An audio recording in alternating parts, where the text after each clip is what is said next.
بسم اللہ الرحمن الرحیم۔ بعض مورخین نے لکھا ہے کہ یزید کے باپ معاویہ ابن ابی سفیان نے اپنی وفات سے قبل یزید کو وصیت کی تھی اور اس کو یہ حکم دیا تھا کہ امام علی مقام امام حسین علیہ السلام کے ساتھ سختی سے پیش نہ آنا، اور اگر وہ تمہاری بیعت نہ کریں تو ان کے حال پہ چھوڑ دینا۔ لیکن کچھ شیعہ مؤاخذ بالکل اس کے برعکس روایات پیش کرتے ہیں۔ شیعہ مناقب کہتے ہیں کہ امام علی مقام امام حسین علیہ السلام کے قتل کی وصیت معاویہ ابن ابی سفیان نے یزید کو کی تھی، اور یزید نے کربلا کے میدان میں جو بھی ظلم خاندان اہل بیت پر روا رکھے وہ اپنے باپ معاویہ ابن ابی سفیان کی وصیت کے عین مطابق رکھے تھے۔ محترم ساتھیوں، آج کی ویڈیو میں خانوادہ رسالت پر ہونے والے ظلم و زیادتیوں اور شہادتوں میں معاویہ ابن ابی سفیان کا کیا کردار تھا، اس کو واضح کرنے کی کوشش کریں گے، اور معاویہ ابن ابی سفیان نے یزید کو حقیقت میں کیا وصیت کی تھی اور یزید نے اس وصیت پر کیسے عمل کیا۔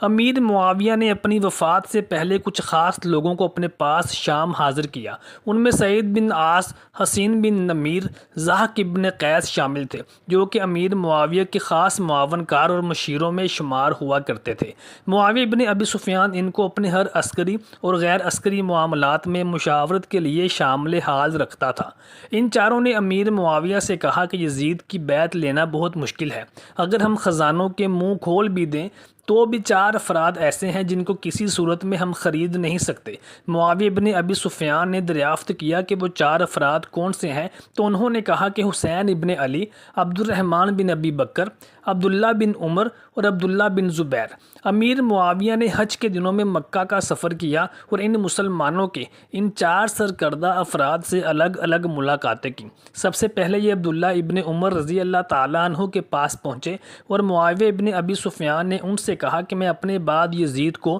جانشین بنانے والا ہوں، تو تم اس کے بارے میں کیا کہتے ہو؟ تو عبداللہ ابن عمر رضی اللہ تعالیٰ عنہ نے جواب دیا کہ میں تو گوشہ نشینی اختیار کرنے والا بندہ ہوں، میرا ایسے حکومتی اور خلافتی معاملات سے کوئی تعلق نہیں۔ ہاں، اگر دیگر صحابہ نے اور احباب نے اس کو قبول کر لیا تو پھر میں بھی یزید کی بیعت کر لوں گا۔ اب یہ عبد الرحمن بن ابی بکر رضی اللہ تعالیٰ عنہ کے پاس پیش ہوئے اور ان کو بھی اپنے ارادے سے آگاہ کیا، تو انہوں نے سخت الفاظ سے ایسا کرنے سے انکار کر دیا، اور معاویہ بن ابی سفیان اور ان کے درمیان جھگڑا ہونے لگا تو ام المومنین سیدہ عائشہ بنت ابی بکر صدیق نے معاویہ کو جھڑکا اور معاملہ رفع دفع کروا دیا۔ اس کے بعد یہ امام علی مقام امام حسین علیہ السلام کے پاس پہنچے اور کہا کہ آپ کے بھائی امام حسن علیہ السلام کی وفات کا بہت افسوس ہوا، اور میں نے حتی الامکان ان کے ساتھ کیے ہوئے معاہدے کو نبھانے کی کوشش کی۔ امام علی مقام امام حسین نے فرمایا کہ اس معاہدے کے کسی ایک نقطے پر بھی عمل نہیں ہوا۔ امیر معاویہ نے کہا کہ میں اپنے بیٹے یزید کی جانشینی کے لیے اس کی بیعت لینے کے لیے آیا ہوں۔ امام علی مقام امام حسین علیہ السلام نے فرمایا یہ تو اسی معاہدے کی خلاف ورزی ہے، کیونکہ امام حسن مجتبیٰ علیہ السلام نے اسی معاہدے پر تو صلح کی تھی کہ اپنی زندگی میں آپ کسی کو جانشین مقرر نہیں کریں گے، اور روئے زمین پر خلافت راشدہ کا اہل ہمارے خانوادہ کے علاوہ کون ہو سکتا ہے۔ ابن خلدون نے تاریخ الراشدین میں، اور ابن سیوطی نے تاریخ الخلفاء میں، اور امام طبری نے خلفاء الواحدین میں راقم کیا ہے کہ ان چاروں صحابین میں سے امام حسین علیہ السلام کا جواب سب سے جاندار تھا۔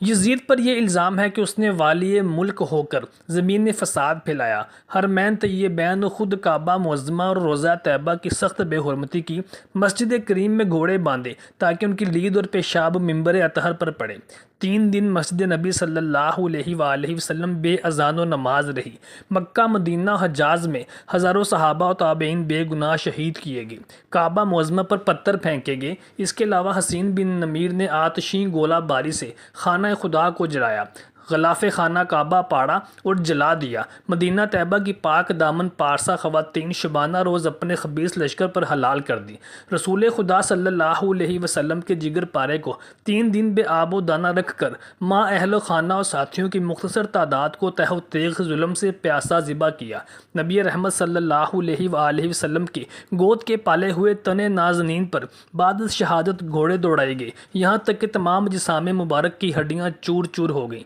سر اقدس جو کہ نبی صلی اللہ علیہ وآلہ وسلم کا بوسہ گاہ تھا اس کو کاٹ کر نیزے پر چڑھایا اور گلی گلی پھرایا۔ حرم محترم کی چمنستان رسالت کی مطہرات کو قید کیا اور بے حرمتی کے ساتھ اس خبیث کے دربار میں لایا گیا۔ اس سے بڑھ کر قطع رحم اور زمین میں فساد کیا ہوگا؟ ملعون ہے وہ جو ان ملعون حرکات کو فسق و فجور نہ کہے۔ محترم ساتھیو، یزید کا امام علی مقام امام حسین علیہ السلام کے ساتھ رنجش والا معاملہ کوئی نیا نہیں تھا، بلکہ یہ بنو امیہ اور بنی ہاشم کی پرانی چلتی آ رہی خاندانی عداوتوں کا ہی شاخسانہ تھا کہ فطرتاً یزید کے دل میں امام حسین علیہ السلام اور ان کے خاندان کے لیے نفرت اور عداوت تھی، اور پھر اس پر جلتی پر تیل کا کام اس نے کیا کہ امام حسین علیہ السلام مسلمانوں کے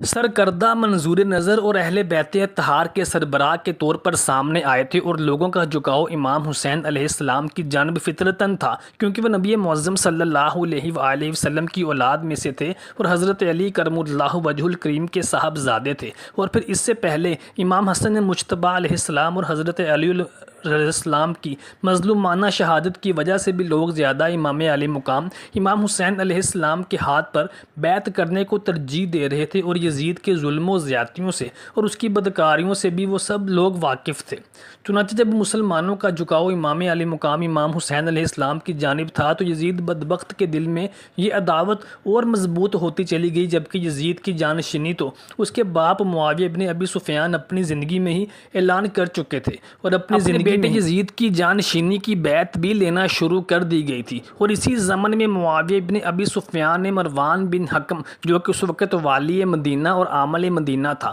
وہ مدینہ کا گورنر تھا، اس کو حکم دیا۔ روایات میں آتا ہے کہ معاویہ ابن ابی سفیان نے اس قدر ڈر اور لالچ کا ماحول قائم کر دیا تھا کہ اس پورے مجمع میں کوئی بھی ایسا نہ تھا جو مروان کو کہتا کہ تم لوگ نبی صلی اللہ علیہ وآلہ وسلم کے اصولوں کے خلاف خلافت کو ملوکیت میں تبدیل کر رہے ہو، سوائے حضرت ابو بکر صدیق رضی اللہ تعالیٰ عنہ کے صاحبزادے عبد الرحمن بن ابی بکر کے، جنہوں نے کھڑے ہو کر مروان بن حکم کو ٹوکا اور فرمایا تم لوگ کیسر و کسریٰ کی بادشاہت کے اصولوں کو اسلامی خلافت پر فوقیت دے رہے ہو، یہ خلافت راشدہ کے اصولوں کے سراسر خلاف ہے۔ اور اسی موقع پر عبد الرحمن بن ابی بکر نے نبی کریم صلی اللہ علیہ وآلہ وسلم کی وہ حدیث بھی بیان کی کہ نبی کریم صلی اللہ علیہ وآلہ وسلم نے ارشاد فرمایا تھا کہ اللہ تعالیٰ جب تک چاہے گا نبوت تم لوگوں پر قائم کرے گا، اس کے بعد نبوت کو یعنی مجھ کو اٹھا لیا جائے گا، پھر اس کے بعد خلافت راشدہ مسلمانوں کے درمیان قائم ہو جائے گی، اور وہ بھی اللہ تبارک و تعالیٰ جب تک چاہے گا مسلمانوں کے درمیان قائم رہے گی،